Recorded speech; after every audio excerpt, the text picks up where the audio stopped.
Hello my dear soul family. मैं सत्या कंचन फिर से अपने यूट्यूब चैनल पे आप लोगों का बहुत बहुत हार्दिक स्वागत करती हूँ। दोस्तों मैं रेकी हीलर मास्टर और टीचर हूँ और बहुत से लोग मुझसे पूछते हैं कि रेकी क्या होती है। मैंने कभी नहीं सुना। बहुत से लोग रेकी के बारे में थोड़ा बहुत जानते हैं। रेकी के बारे में सबसे पहले जब मैंने सुना था वो करीब 20 साल पहले, 20-22 साल हो गए इस बात को जब मैंने रेकी के बारे में सुना था। मैंने एक मैगज़ीन में रेकी के बारे में पढ़ा था जिसमें कि किसी लड़के की बीमारी रेकी से ठीक हुई थी। उस लड़के को कैंसर थी और उस लड़के की बीमारी रेकी से ठीक हुई थी। तो उस लड़के की उसमें फ़ोटो दी हुई थी, जिन हीलर ने उन्हें ठीक किया था उनकी फ़ोटो दी हुई थी। तो उस समय मुझे भी नहीं पता था कि रेकी होती क्या है। तो मैं सोचने लगी कि आखिर रेकी होती क्या है कि इतनी बड़ी बीमारी जो कैंसर की बीमारी थी वो रेकी से ठीक हो गई। तो मुझे बड़ा आश्चर्य हुआ और उसी वक्त से मैंने रेकी की खोजबीन शुरू कर दी थी दोस्तों। तो ये मैं बाद में बताऊंगी कि मैंने कैसे रेकी को अपने जीवन में लाया लॉ ऑफ अट्रैक्शन के द्वारा और कैसे रेकी मेरे लाइफ में आई।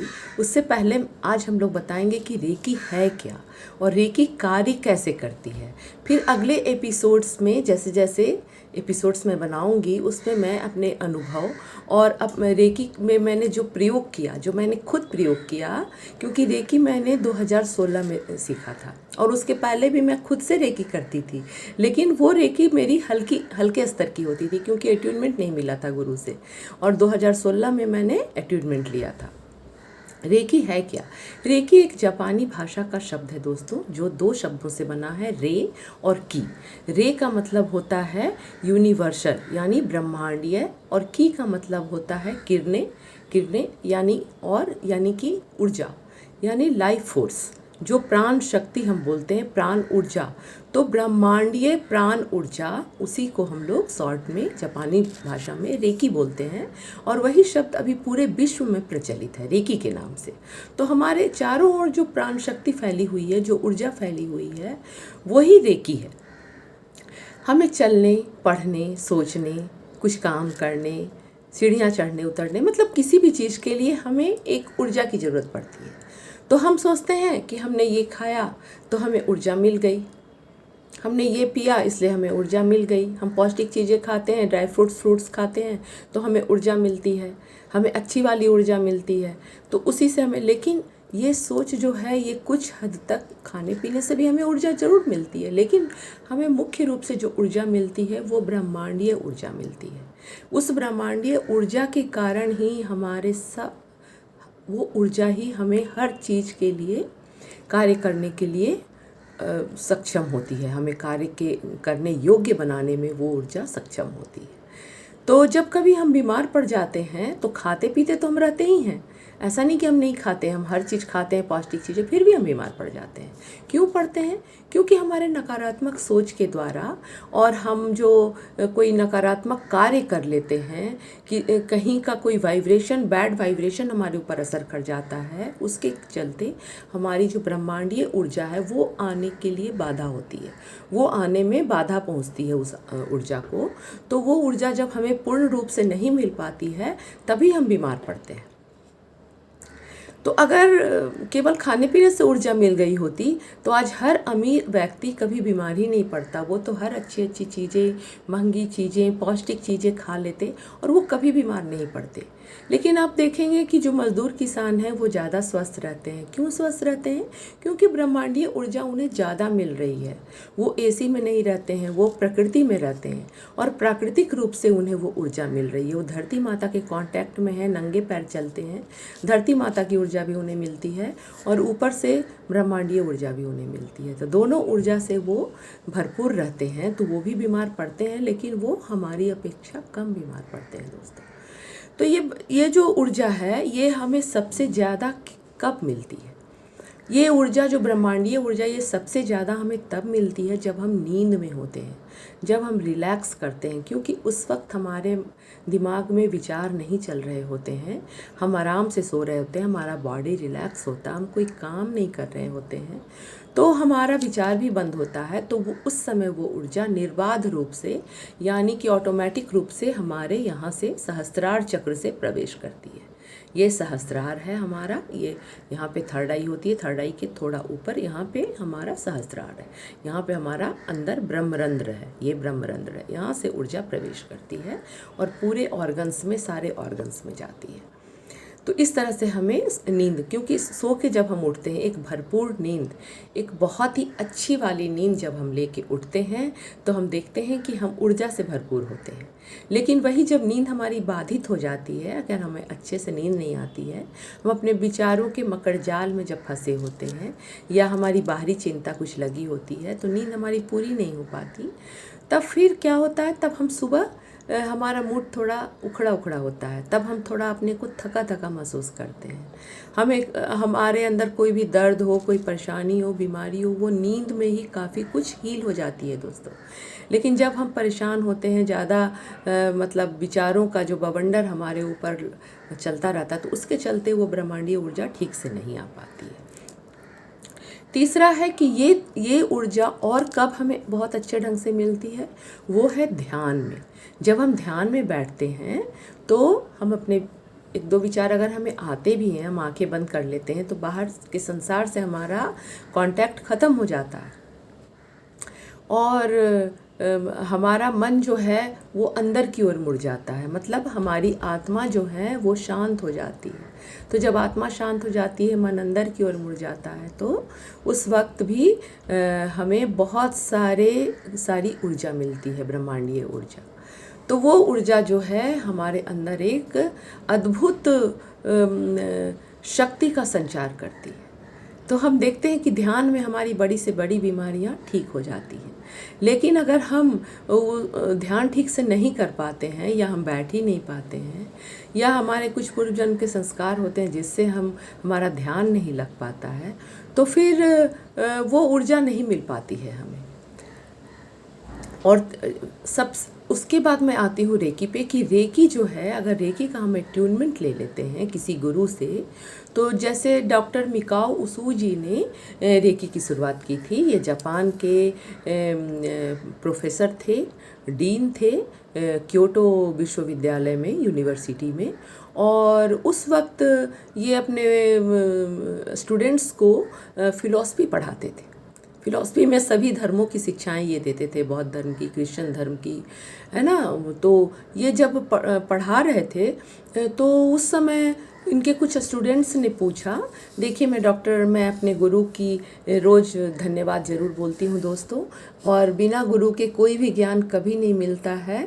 तो ये डॉक्टर मिकाओ उसुई जी हैं, जिनकी फ़ोटो मैं अपने बेडरूम में रखती हूँ, हमेशा इनको धन्यवाद बोलती हूँ। तो इनको धन्यवाद बोल के मैं इनके बारे में कुछ बता रही हूँ कि डॉक्टर मिकाओ उसुई जब विश्वविद्यालय में पढ़ा रहे थे, इनके स्टूडेंट्स ने पूछा कि भगवान बुद्ध या जीसस क्राइस्ट छू कर, टच करके लोगों को ठीक कर देते थे। अगर किसी को कोढ़ की बीमारी है, किसी को बहुत बड़ी बीमारी है, ऐसा बुखार है जो उतर नहीं सकता है, तो उनका प्रेजेंस ही काफ़ी होता था।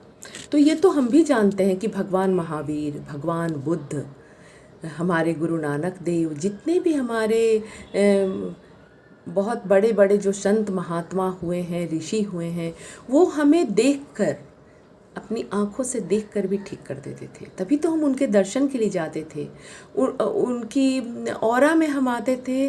माने उनकी ऑरा जो दूर दूर तक, जो संत महात्मा, उनकी ऑरा बहुत दूर तक फैली होती है दोस्तों। तो उसके ऑरा में जैसे हम आते हैं, हमारी ऑरा भी शुद्ध हो जाती है, इतनी पावरफुल उनकी ऑरा होती है। तो इन्हें जब पूछा गया कि हम क्यों नहीं ठीक कर सकते हैं, तो ये बहुत ही मतलब सन्न रह गई। इन्हें समझ में नहीं आया कि मैं क्या आंसर करूं। इन्होंने कहा कि मैं कुछ 1-2 दिन के बाद आंसर करूंगा। 2-3 दिन तक ये किताब पलटते रहे, तरह तरह की बुक्स, धर्म ग्रंथों को पलटते रहे, लेकिन इन्हें आंसर नहीं मिल पाया। तब ये मठ में चले गए। मठ में अपने दोस्त, मैं शॉर्ट में बता रही हूँ दोस्तों, एक बार और मैं केवल डॉक्टर मिकाओ उसुई जी के ऊपर ही वीडियो बनाऊंगी, तब मैं बहुत ज़्यादा डिटेल में बताऊंगी। तो अभी मैं चूँकि देखी कैसे काम करती ये बता रही हूँ। तो उन्होंने कहा कि तुम तपस्या करो। तो ये कुरियामा पहाड़ पे चले गए। कुरियामा पहाड़ पे इन्होंने 21 पत्थर बिना कुछ लिए, उन्होंने कुछ न कपड़ा लिया, न खाना लिया, न पीना लिया। ये इतने परेशान थे कि ये पहाड़ पे चले गए और वहाँ पे जाके 21 पत्थर लिया और तपस्या में लीन हो गए, आंख बंद करके बस बैठ गए। और जब सूर्योदय होता था तो ये एक पत्थर लुढ़का देते थे कि एक दिन बीत गया। फिर जब सूर्योदय होता था फिर दूसरा पत्थर, तीसरे दिन तीसरा पत्थर, इस तरह से करते करते 20 दिन हो गए। इन्होंने 20 पत्थर लुढ़का दिए और इनके शरीर में ऐसा लग रहा था कि अब ये मरने वाले हैं। इन्हें हिला भी नहीं जा रहा था, मतलब कि ये निढाल से हो गए थे, बैठना तो दूर, एकदम निढाल हो गए थे। तो 20 और 21वें दिन के बीच वाली रात थी। करीब 3 या 4 बजे का टाइम था, 3 से 4 के बीच का टाइम। और ये बोल रहे थे कि हे भगवान, आज तो मेरी जान ही निकल जाएगी, अब मैं बच नहीं सकूंगा। तभी पूर्व दिशा से एक बहुत ही तेज रोशनी धड़धड़ाती हुई आई, बहुत ही तेज, तीर के जैसी एकदम तेजी से आई और इनके थर्ड आई में यहाँ पे उस रोशनी ने ऐसे आघात किया, स्टक किया। तो ये मूर्छित हो गए, उस रोशनी के आघात से मूर्छित हो गए। फिर अगला 21वां दिन बीता और सूर्य चढ़ाया और करीब 9-10 बजे इन्हें थोड़ा थोड़ा होश आया। जब होश आया तो इन्होंने देखा कि इनके शरीर के अंदर छोटे छोटे लाइट के बबल्स, छोटे छोटे वो गुब्बारे जैसे छोटे छोटे बबल्स इनके शरीर में तैर रहे हैं। और इन्हें सब अपने सारे चक्र नज़र आने लगे। सारे चक्र जो होते हैं हमारे शरीर के 6 चक्र और 7वां हमारा सहस्त्रार, ये सातों चक्र इन्हें नज़र आने लगे। और इन्हें आसमान में 3 सिंबल दिखे, जो सिंबल आज हम रेकी में यूज़ करते हैं।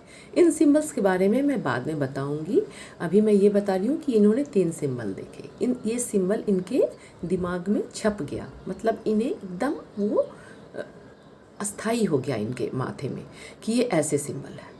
उसके बाद इन्हें लगा कि अरे इन्हें तो शक्ति आ गई है, ये तो हिल भी नहीं सकते थे।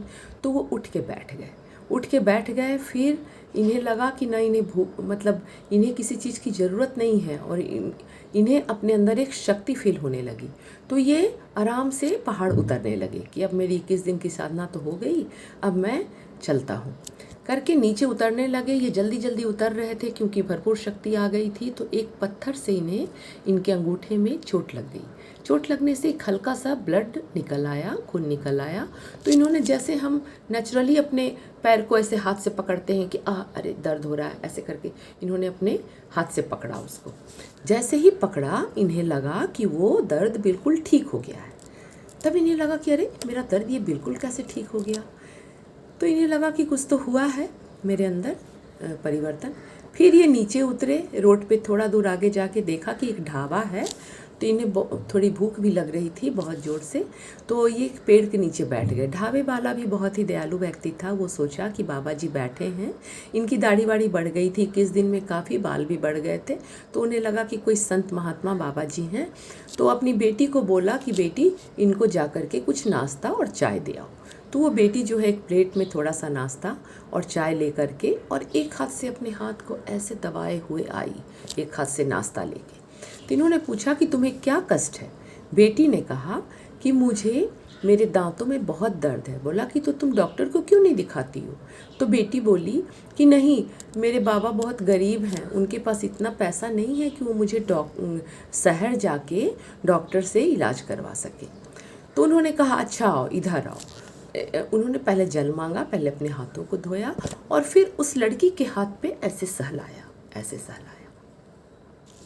चमत्कारिक रूप से उसका सारा दर्द ठीक हो गया। उस लड़की भी चमत्कार में आ गई कि भाई मेरा दर्द कैसे ठीक हुआ। इस तरह से रेकी उद्घाटित हुई, यानी कि हमारे संसार में रेकी डॉक्टर मिकाओ उसूई के द्वारा आई। हालांकि ये रेकी तो पहले भी थी, लेकिन ये डॉक्टर मिकाओ उसूई के द्वारा आई। फिर डॉक्टर मिकाओ उसूई अपने जर्नी में तिब्बत गए, बनारस आए, हमारे भारत में भी कई जगह वो लद्दाख वगैरह में रहे, है ना। इस तरह से उन्होंने अपनी जर्नी की। उनकी जर्नी के बारे में हम लोग कभी और डिस्कस करेंगे। अभी हम बोल रहे हैं रेकी काम कैसे करती है। अब डॉक्टर मिकाओ उसूई ने अपने कई डिसिपल्स, शिष्य तैयार किए। उन्हें एट्यूनमेंट देकर, उन्हें अपना शक्तिपात देकर उन्होंने कई अपने शिष्य तैयार किए। और वो शिष्य भी एक नियम के तहत उसका एक नियम है, कैसे घूमना है, कैसे शक्तिपात देना है, कैसे करना है, बहुत ही गोपनीय रूप से ये शक्तिपात दिया जाता है दोस्तों। और इस तरह से वो चैनल बन जाते हैं, सारे शिष्य एक के बाद एक चैनल बन जाते हैं। बाद में इसमें काफ़ी चीज़ें आ गई, जैसे क्रिस्टल आ गया, करुणा रेकी आ गया, मनी रेकी आ गया। मैंने मनी रेकी और करुणा रेकी भी सीखा दोस्तों। करुणा रेकी में बहुत सारे सिंबल हैं, जिस सिंबल हर बीमारी के लिए एक अलग सिंबल है। जैसे पैसों के लिए अलग सिंबल है, काम नहीं चल रहा उसके लिए अलग सिंबल है ना। आप अगर आध्यात्मिक उन्नति चाहते हैं उसके लिए अलग सिंबल है, रिलेशनशिप के लिए एक अलग सिंबल है। तो इस तरह से बहुत सारे सिंबल अब बाद में उद्घाटित होते गए, जैसे जैसे इसमें मास्टर्स आते गए और उन्हें अपने विज़न में ये दिखा गया, जैसे कुछ ईश्वर ने दिखाया, ब्रह्मांड ने उन्हें कुछ दिखाया, उसको वो शामिल करते चले गए। जैसे एक जोनार का सिंबल है जो हमें हमारे पास्ट लाइफ को के कर्मों को काटता है। तो इस तरह से बहुत सारे एक डर के सिंबल को काटने वाला है, क्योंकि हमारी ज़्यादा बीमारियां जो हैं वो डर से हैं। डर, अगर मैं ऐसा करूँगी तो हमारा रिश्ता टूट जाएगा, अगर मैं ऐसा करूँगी तो मेरा बेटा रूठ जाएगा, बात नहीं करेगा, मैं ऐसा करूँगी तो मेरी नौकरी छूट जाएगी, ऐसा करूँगी तो समाज में मुझे इज्जत नहीं मिलेगी। ये डर जो है ना, हमें हर मतलब हम बीमारी को कैच करने का एक डर बहुत बड़ा चीज़ हो गया है दोस्तों। कोरोना भी हमारे अंदर हमारे डर के कारण ही आया था। तो इस तरह से रेकी जो है ये चैनलाइज्ड ऊर्जा है जो एक गुरु से दूसरे गुरु में जाती है। मैं भी रेकी सिखाती हूँ क्योंकि मैं मास्टर हूँ। और इस तरह से अगर आप रेकी सीखेंगे तो आप अपने घर परिवार के डॉक्टर बन जाएंगे। आप किसी को भी टच करके रेकी दे सकते हैं। फर्स्ट लेवल में हम टच करके देते हैं, जैसे ऐसे टच करके, ऐसे टच करके, हार्ट पे टच करके, सभी चक्रा पे टच करके, तो यहाँ से हमारी रेकी निकलती है और रेकी से वो व्यक्ति हील हो जाता है, या हम अपने को हील करना चाहें तो हील कर सकते हैं। तो आप जितनी भी बड़ी बीमारी हो आप इसको ज़रूर आजमाएं, ज़रूर सीखें। इस तरह से रेकी काम करती है। इसके लेवल होते हैं, first level, second level, master level, teacher level, इस तरह से। और उसके बाद भी बहुत सारे ब्रांचेज हैं। थैंक यू दोस्तों। रेकी आपके जीवन में बहुत ही सुखद परिवर्तन लाए। धन्यवाद।